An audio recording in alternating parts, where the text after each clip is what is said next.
Oke, apa kabar rek? Tahis kabeh ya. Oke. Saiki wingi ngomong sing realis-realis, sing kenyataan dan macam-macam. Iki aku kate bahas iki tentang fenomena film saat ini. Film Indonesia ini hampir rata-rata produksinya itu tentang film horor.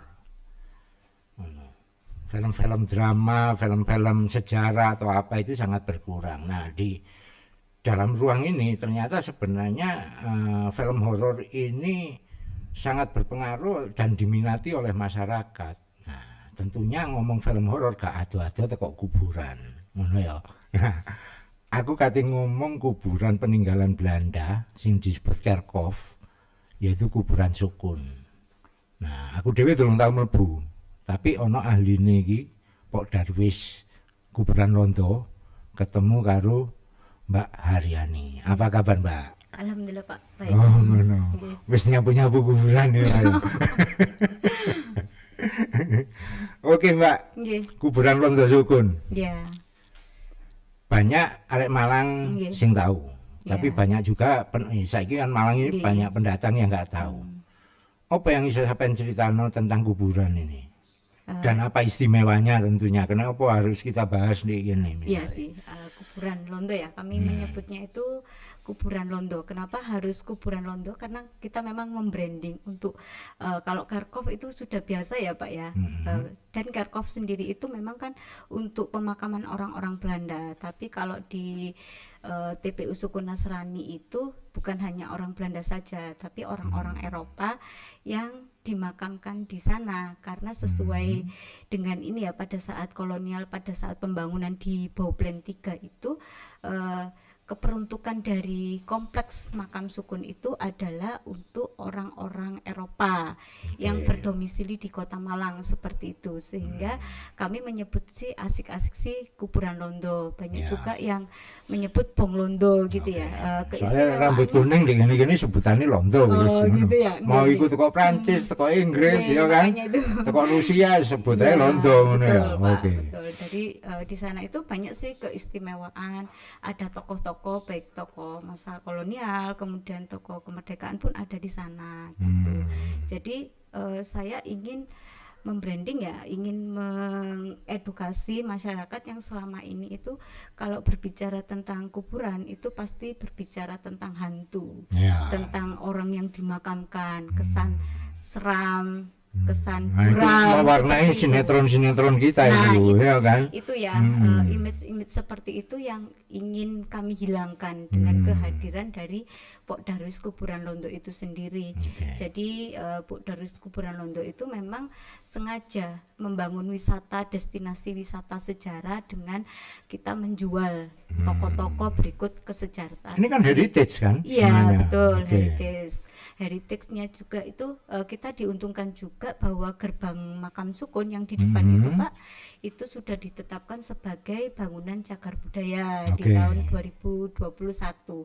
Itu juga yang menguatkan kami untuk bisa bercerita tentang tokoh-tokoh yang di sana gitu ya. Itu gerbangnya ya? Gerbangnya Nggih, sudah, sudah. ditetapkan cagar budaya Nggih. Kota Malang. Nggih, nggih. Kota Malang. Iya, Saya ngono pom bensin ini ngarepe lho, gak ketok iya. ngono. Nggih, padahal Kapan itu dibongkar, Mbak, kira-kira? oh kalau dibongkar saya kurang tahu. Oh, karo juga. ya. Nah, kan lek iku gak ono kan kelihatan itu kan nilai Iya. value heritage-nya itu kan akan bakal kelihatan misalnya ngono. Nggih Pak, betul. Mana? Jadi pada masa awal pembangunan itu memang tidak ada sih Ya. ini. Kalau apakah dari base- foto aslinya kan nggak Iya, ada. Itu dari bisa foto di-searching aslinya. nanti Nggih. teman-teman men-searching foto-foto lama kuburan Londo itu indah banget itu ya. Nggih, anunya. jadi memang unik ya makam sukun ini karena dengan dibangunnya kompleks itu sebelumnya memang dari Dewan Kota itu sudah melakukan semacam musyawarah gitu ya. Dipilih daerah Bareng, kemudian di daerah Lokwaru juga, tapi ada pertentangan dari warga. Akhirnya dipilihlah makam di daerah wilayah Sukun itu, Pak. Oke. Itu kan sebuah hal yang menarik juga.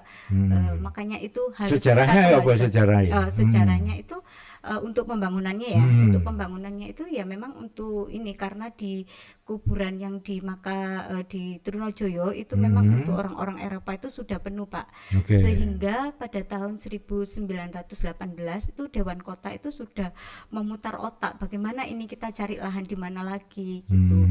Tahun 1919 diputuskan untuk pemilihan wilayah Lokwaru sama Bareng. Namun ada penolakan dari warga. Kemudian diputuskanlah wilayah Sukun itu, karena saat itu memang daerah Sukun itu masih terisolir ya Pak, terisolir, kemudian tanahnya juga lebih murah dari daerah-daerah perkotaan di daerah Lokwaru dan sekitarnya itu. Kemudian juga dekat juga sih sama wilayah Ijen, daerah Ijen itu kan lebih dekat, itu mungkin yang menjadi pertimbangan itu pembangunan Kerkhof itu ya. Dibangun tahun 1920, baru dibuka itu 1 Januari 1922. Itu pada bulan April. Berarti wis hampir satu abad. Hampir satu abad. Umurnya seabad, 100 tahun lebih. Berarti nilai sejarahnya itu begitu kuat Pak, seperti itu.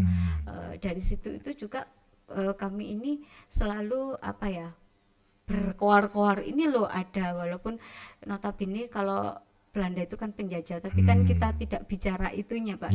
Kita bicara tentang kayak kesejarahannya, kemudian dari pengaruh-pengaruh tokoh-tokoh yang istimewa, tokoh-tokoh tokoh-tokoh pada masa kolonial ya tentunya. Itu ada, yang dikubur di situ sopo ae sing ada Dr. Aiken Pak. Dr. Aiken itu adalah seorang Freemason, kebetulan beliau adalah apoteker. Apoteker, meninggalnya itu di Pujon, tapi dimakamkan di makam Sukun. Dari sini kita bisa melihat bahwa makam Sukun itu tidak hanya untuk ini ya orang-orang di Malang saja, tapi bisa juga Malang Raya, seperti itu. Jadi tokoh-tokoh pada saat itu ya biyen kan gak ono sekate. Biyen wis Malang kan ngono ae kan. Terus ada juga ini La Valette itu. Yang sekarang jadi pendiri rumah sakit itu dimakamkan di situ. Dimakamkan terus di sana. Apa lagi? Ada juga Johannes MD. Kalau Johannes MD itu ini dari pindahan ya, dari Peneleh itu dipindahkan di makam Sukun. Kemudian ada juga BM Surman. BM Surman itu adalah seorang teologi Pak. Dia itu pendiri Balai Wiyata, seperti itu kan, ditangkap sama Belanda, kemudian dijebloskan ke penjara Lokwaru, seperti itu, dan akhirnya meninggal di makam di sana. Meninggal tahun 45 saat itu. Terus ada lagi yang lain kira-kira yang banyak Pak bisa di sana. diingat itu. Kemudian ada Yosef Wang Jedide, itu yang pendiri sekolah Wain, seperti itu. Kemudian kita juga ada monumen Jepang. Nah, monumen Jepang itu menarik. Jadi nggak Londo juga ya, Jepang pun dimakamkan di situ juga. Jadi menarik ada jejak situ. Kuburan Londo ini ada beberapa masa ya, 3 masa, di masa kolonial, kemudian pendudukan Jepang, dan masa kemerdekaan itu. Masa kemerdekaan, masa Orde Lama, Orde Baru itu juga di sana. Nah, itu sampai sekarang aktif dipakai atau sudah ditutup misalnya? Untuk artinya untuk fungsinya ya, untuk pemakaman. Untuk fungsi pemakaman masih Pak. Masih ya. Sekarang itu luasnya 12 hektar Pak. 12 hektar itu masih tersisa ya, lahan yang tersisa itu sekitar 20%-an Pak ya. Sangat miris sekali seperti itu. Dan di sini saya juga itu menggaungkan bahwa ini loh makam-makam Belanda itu jangan sampai ditumpangi seperti itu. Dan syukur alhamdulillah dengan ditetapkan cagar budaya itu vandalisme juga semakin berkurang Pak. Nah itu kan pasti banyak menarik ya kalau kita lihat istilahnya di film-film nih ya. Kuburan-kuburan di Eropa kan menarik-menarik, ono patungnya, ono monumennya, ono tulisan. Nah yang di Sukun apa yang bisa digambarkan? Di makam Sukun itu pembangunan makamnya itu seragam Pak. Jadi dibangunnya itu berupa gotik seperti itu, bentuk gereja. Jadi gaya-gaya gotik ya. Gaya-gaya gotik. Orang awam itu kalau penjual jasa di sana ya itu menyebutnya ini makam gereja seperti itu. Untuk ukurannya sama sama, kemudian bentuknya jadi indah banget. Jadi kalau kita masuk ke makam sukun itu seolah-olah kita itu memang berada di Eropa gitu. Oke. Kemudian Jadi gak usah atur-atur rono Nggih, ya. nggak usah. Sajane lek kepengin nang Eropa durung duwe dhuwit, nang Sama omahe aja. nang Iya, betul. sukun ya. Nggih. Wis padha ae rasa Nggih. Eropanya Makanya kental gitu ya. Iya, terasa Oke. kental sekali Ah. dengan bangunan. Kemudian ada patung-patung malaikat Ah. seperti itu. Bagus, Pak. Artinya gambaran-gambaran gotik itu memang menjadi apa istilahnya estetika pembangunan di makam Iya, sukun ya. betul. Oke. Jadi di sana kita tidak hanya belajar tentang tokoh ya, tentang sejarah, tapi kita juga belajar tentang arsitektur. Kemudian di batu nisan itu juga ada puisi-puisi, kemudian ada logo-logo atau simbol-simbol makam. Sangat menarik itu untuk dipelajari dari semua kalangan, baik untuk adik-adik SD maupun sampai mahasiswa itu sangat menarik sekali. Seperti Upaya itu. yang dilakukan oleh Pok Darwis Sukun Makam Londo dari pendataan, dari apa mengumpulkan istilahnya list daftar nama atau apa-apa yang sudah dilakukan apa aja? Ya, kalau pendataan untuk semuanya itu di bawah TPU, Pak. TPU Sukun Nasrani. Oke. Itu di bawah Dinas Lingkungan Hidup, tapi kalau kami peran dari Kuburan Londo itu kami ini ya mendata untuk makam-makam Kuburan Londo yang makam-makam orang-orang Orang Belanda, Eropa orang yang Eropa. bisa kita jual istilahnya seperti itu. Bisa kita ceritakan nilai-nilai kesejahteraaannya seperti itu yang kami lakukan. Kemudian kita juga pernah melakukan namanya jelajah kuburan Londo, jadi kita malam-malam kayak gitu tuh menjelajah makam-makam seperti itu. Seru, Pak. Oke. Nggih. Medeni enggak yuk? Kalau bagi saya karena saya Sing wis sering- biasa sampai di iya. kuburan terus ya tadi biasa Jadi ya. biasa, tapi antusias dari masyarakat Cukup ini ya. Nggih. Artinya minat Iya, minatnya. menjadi sebuah destinasi wisata sejarah Nggih. itu ada. Gitu cukup ya. tinggi dan selalu ini berulang gitu, Pak.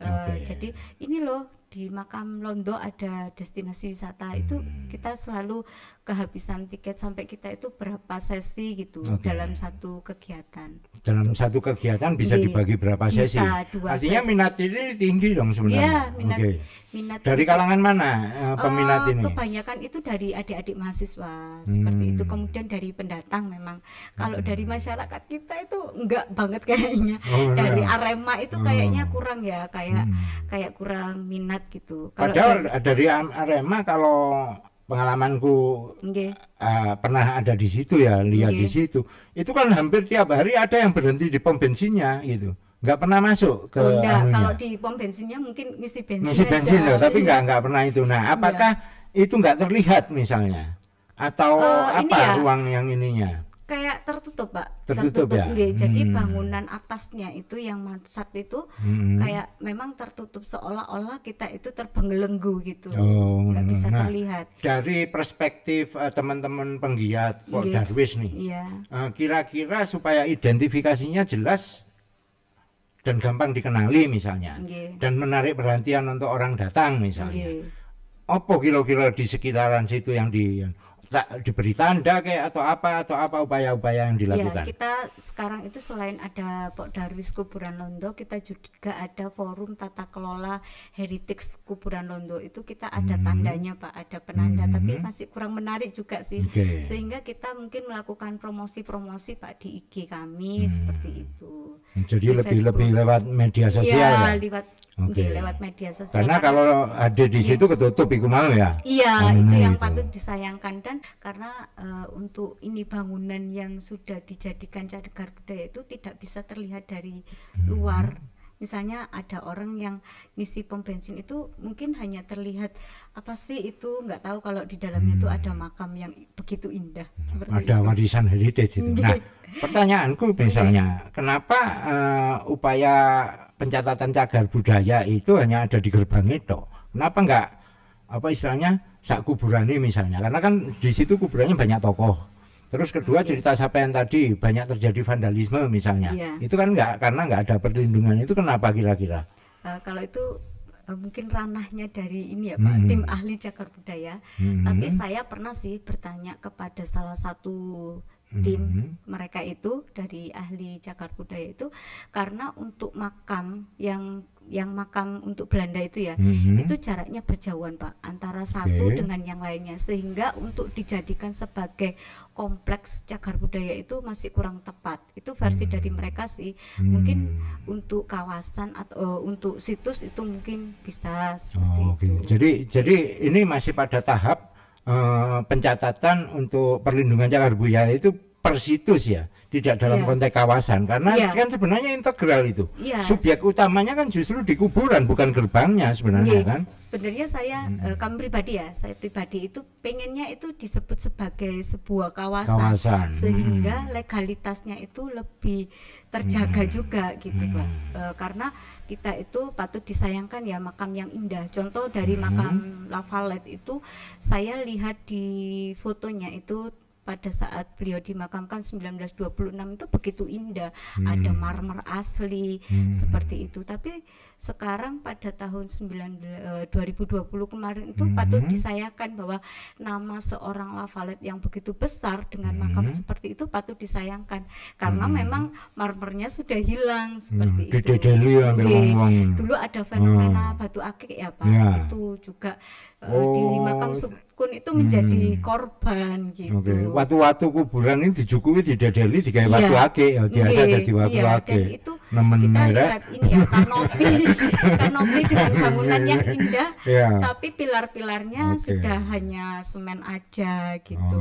Kemudian ada juga kita ada patung itu yang tergeletak, itu ada kayak patung menangis itu Pak. Itu karena besarnya mungkin tidak bisa membawa ya, sehingga tergeletak. Itu sih untuk mencegah hal-hal itu kami kepingin ya berupaya juga. Komunikasi udah dijalankan itu sama mungkin CACP atau pemerintah misalnya. Mungkin saya pribadi lebih intens ya untuk bertanya kepada mereka, kenapa kok yang makam-makam kok enggak seperti itu. Mungkin ngetokno sertifikatnya kepanjangan itu paling enggak ya. Atau gimana? Sehingga ngetokno nih sak lembar ngono ya. Dengan untuk cagar budaya itu. Semoga saja melalui forum ini itu suara saya juga dapat didengar. Ya harus dikomunikasikan, karena kan konteksnya kan bukan persoalan bagaimana bangunannya saja, tapi bahwa apa istilahnya tokoh-tokoh yang dimakamkan di sana misalnya, itu kan juga menjadi bagian dari apa ekosistem kuburan itu kan gitu loh, anunya ke sana. Nah, coba itu diindahin kan benar-benar kalau memang konsisten ya, misalnya pemerintah Kota Malang ini mau konsisten menjadikan pariwisata sebagai trigger ekonomi masyarakat misalnya gitu kan.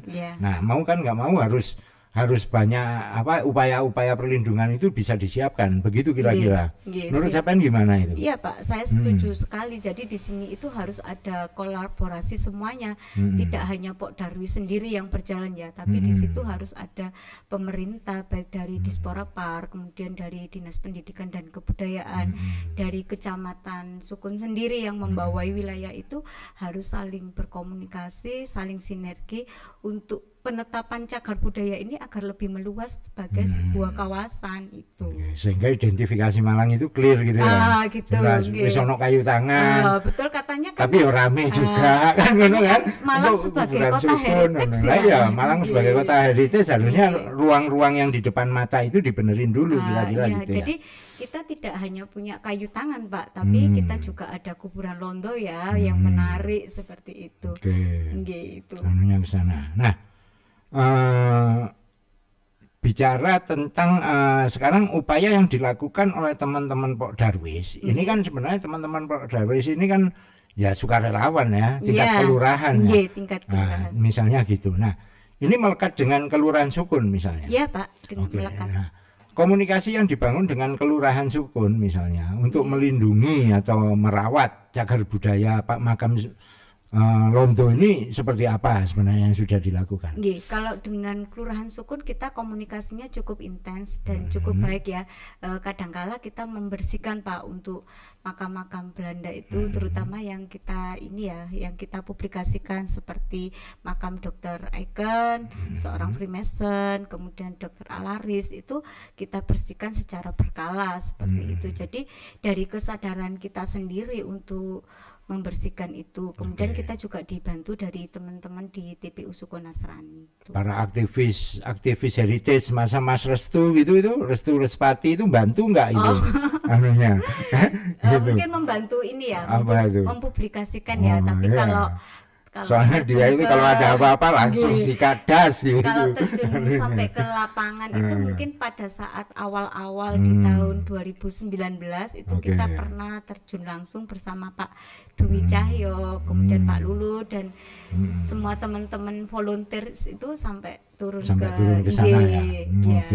Nah, Kalau itu menarik kan setelah terjadi pandemi, kan Pak. sinergi kan gitu Iya. antara kelompok Pordawir masyarakat dengan Iya. para ahli yang memang menekuni itu ya. Nggih, Itu sudah tergabung. Nah, tinggal pemerintahnya misalnya. Nah, apa yang sudah dilakukan oleh pemerintah Kota Malang? Kalau pemerintah Kota Malang ya dalam hal ini itu Disporapar Pak, Dinas Pariwisata itu sudah membawai kita, sudah memberikan kami SK untuk menjadi anggota dari Pokdarwis itu. Oke. Kemudian kita juga pada tahun sebelum COVID itu kita ada ini kucuran dana untuk event pariwisata itu, kita ada eventnya itu Misa Arwah, sama ada event upacara di Monumen Jepang itu juga difasilitasi sama Disporapar.